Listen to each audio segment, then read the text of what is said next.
मामला खुलासा क्या है, पूरा मामला आपसे जानना चाहेंगे। हमारी पुलिस को एक बहुत बड़ी सफलता मिली है। तमोरा जो केस था, उस केस में अपने को स्पष्ट हुआ कि उसकी पत्नी भुवनेश्वरी दीवान ने अपने पति राम कुमार दीवान की रात के समय में दोनों के बीच में कहा सुनी और काफ़ी उनके बीच में आपसी बातों को लेकर के झगड़ा होने के पश्चात में भुवनेश्वरी दीवान ने अपने पास में रखे हुए कैंची से अपने पति पर वार किया, जिसके चलते उसकी मृत्यु हो गई। शुरुआत में उसकी पत्नी भुवनेश्वरी दीवान ने राम कुमार दीवान पर वार करने के पश्चात पुलिस को भी और आपसी जितने भी सगे संबंधी थे उनको भी मिसगाइड करने का प्रयास किया, लेकिन इस सभी केस को देखने के पश्चात में वस्तु स्थिति जन्य साक्ष्य को देखने के बाद में हम लोगों ने एडिशनल एसपी, डीएसपी जेके और डीएसपी महासमुंद और हमारी साइबर की टीम, सभी लोगों ने मिल करके हम लोगों ने प्रयास किया और टीम ने बहुत अच्छी प्रयास करके वस्तुजन्य साक्ष्य को देखा और देखने के बाद में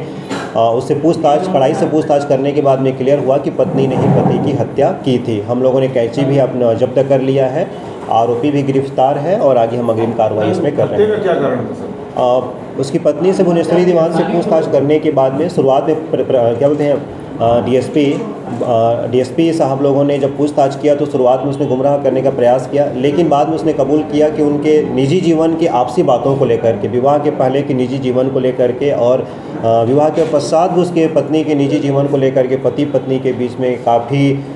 तनातनी रहती थी या उस पर लेकर के काफ़ी उनके बीच में झगड़ा होता था। इसी चीज़ से परेशान होकर के गुस्से से उसने उसके बाद उस पर हमला किया और उसकी मृत्यु हो गई। घटना के समय वहाँ में 3 व्यक्ति मौजूद थे, एक तो मृतक था, उसकी पत्नी थी, तीसरा उसके बगल की उम्र उसका नौकर सोया। हाँ, क्या नौकर किस बात की जानकारी थी? किसी भी जब प्राणघातक हमला किया जाता है तो निश्चित तौर पर उसके मुँह से चीख की आवाज़ निकलेगी,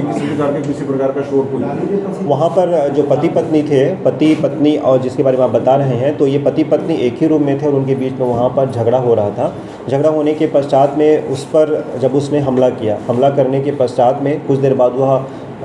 जब उसका नौकर आया तब तक वो काफ़ी मतलब क्या बोलना चाहिए कि बेहोशी की स्थिति में, मतलब वो जो मृतक था बेहोशी की शुरुआत, मतलब कुछ बोल नहीं पा रहा था, बेहोशी की उसमें था। और चूंकि उन्होंने जो पत्नी ने उसके नौकर को बताया और सब लोगों को बताया शरीर के फटने की वजह से, तो वहाँ पर लगभग उसके शरीर में चूँकि अलग अलग जगह में चोट लगे थे, जैसे फटे हुए कैंची से वार करने के बाद में फटे हुए से ब्लड निकलते हैं उस प्रकार के वहाँ पर दिख रहा था। तो जो उनके पास में था थर्ड पर्सन, उसको भी उसने यही ब्रीफ किया हुआ था,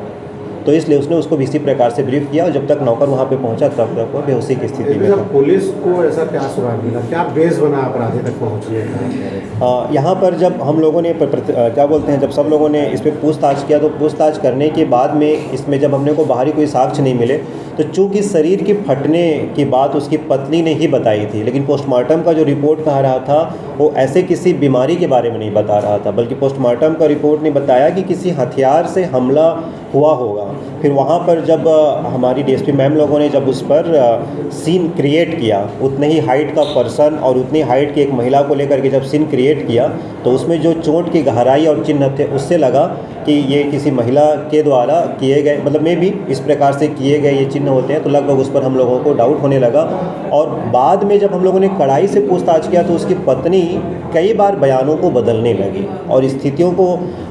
मतलब वो लगभग जो पहले के बयान थे उससे कुछ अलग अलग बयान देने लगी। उस पर डाउट हुआ, फिर कड़ाई से पूछताछ करने के पश्चात उसने स्वीकार कर लिया। इस मामले में किन धाराओं के तहत क्या कार्रवाई? इस पर 302 की हत्या के केस है, 302 हम लोगों ने धारा लगा करके उस पर अग्रिम कार्रवाई कर रहे हैं और